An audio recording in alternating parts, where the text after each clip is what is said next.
Karavanlandian osastolla ihan rauhassa ja samalla kun siinä silmät nautiskelevat näistä kaikista hienoista matkailuajoneuvoista, niin korvat voi valjastaa hetkiseksi kuuntelemaan erittäin mielenkiintoista tarinaa, koska Karavanlandia juhlii tänä vuonna synttäreitä 20-vuotista taivaltaan ja niin kuin meillä kaikilla, niin kuluneeseen 20 vuoteen mahtuu erittäinkin mielenkiintoisia ja hämmästyttäviä käänteitä. Välillä on vaikeita ja välillä asiat sujuu. Näinhän se meillä menee. Mutta ensin mä esittelen itseni. Mun nimi on Kimmo Vehviläinen.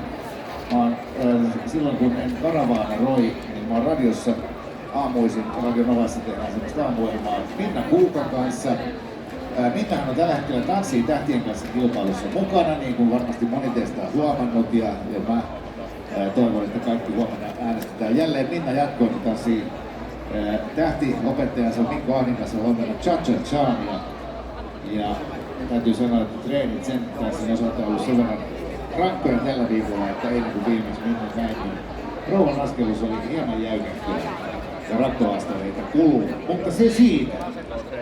Nyt keskitytään sitten Karavanlandian 20-vuotiseen historiaan, jotta siihen päästään käsiksi, niin olenkin pyytänyt tänään kanssani kaksi herraa keskustelemaan ja kertomaan tarinoita. Ja ensimmäisenä päästään vuoteen 2005. Tässä vieressäni istuu Karavanlandian perustaja Antti Tokola. Annetaan Antille valtavat aplodit tässä kohtaa, koska hän joutuu nyt todella pinnistelemään hikihatussa ja muistelemaan 20 vuoden takaisia asioita.